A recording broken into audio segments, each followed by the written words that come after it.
Okay, OnePlus 13S is positioned as a small flagship, redefining what small means in 2025.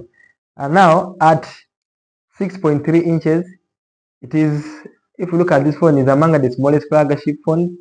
Now similar to iPhone 16, we can say 6.1, and the Galaxy S25, in simple terms, 6.2. This phone just the same as that, but it's a small flagship, and it is on the market. Those ones who have been complaining, your phone is tired, the phone is tired of you, you are tired of the phone, don't leave this one. When you look at the design and build, compact and well built with symmetrical bezels, satin glass back with a 10 flat front or back authentic. Click buttons and lighter feel make it comfortable to hold. Lacks the iconic OnePlus alert slider replaced by the new plus key, customizable. So when you hold this phone, you really feel it. It's also soft like these other phones, the way I mentioned them above, the iPhone 16, China, you have done it. This is wonderful. And then when you look at the display, this phone has 6.3 AMOLED with near 1440p resolution, 120 Hertz LTPO with brightness ranging from 1.1 to 1600 nits, PWM dining included for eye comfort, top tier screen quality despite small size. Like now 120 Hertz, isn't that one equivalent to the iPhone? And to these Samsung phones, 120 Hertz, that refresh rate is too good. LTPO, it can adjust from 1 Hertz to 120 Hertz. That one is also very good. PWM, that one, the flicker is very okay, just standard on this phone. So you are looking for a good phone, this phone is also good at that.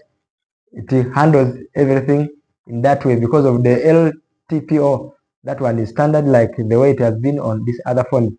Now when it comes to the performance, Snapdragon 8 Gen 3, that is 8 Elite, 12 GB RAM, up to 512 GB UFS 4.0 storage.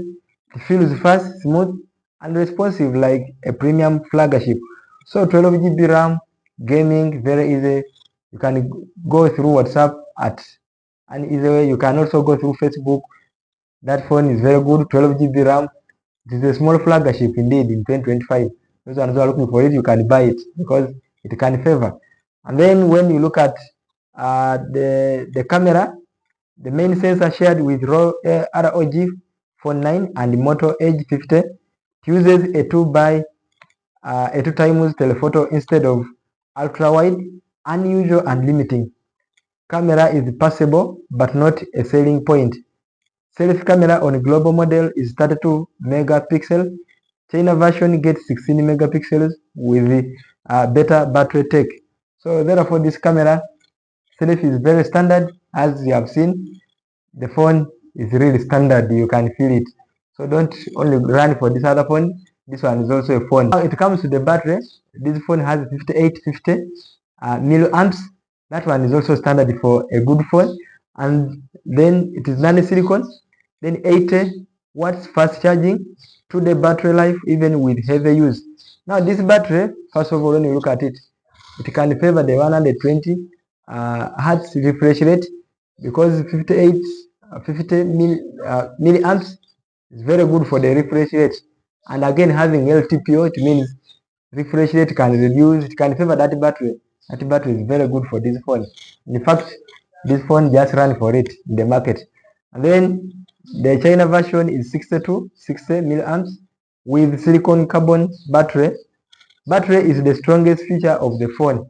When you look at this point here, you have seen this phone is having 5200 milliamps, but this one is 58 and 50 milliamps. It means the phone is standard. With that refresh rate, you can keep this battery for 2 days. Wow, that is very good. And then when it comes to the software and AI features, ships with Oxygen OS 15. AI includes memory bank, mind space, imagine editing. And then you can also unleave audio translation, new UI customization for the plus key, similar to iPhone's action battery. Icon pull down gesture makes it easier to use one-handed. About the software, Everything is just very okay on that phone, as we can see. And then when it comes to the connectivity, not officially available in the US and lacks US network band, but these other people somewhere you can also buy it. US, you'll forgive me, it is not there. And then when the optical in display fingerprint reader, not ultrasonic, no wireless charging, typical for OnePlus. So this phone is very okay. Coming to the connectivity there, and then the price and value, it is priced at around $650. That is the US. $650. I don't know how much in Uganda you can calculate, but that is the price. And equivalent offers excellent performance and battery for the price. Lacks some flagship conveniences, but competes strongly in compact flagship class.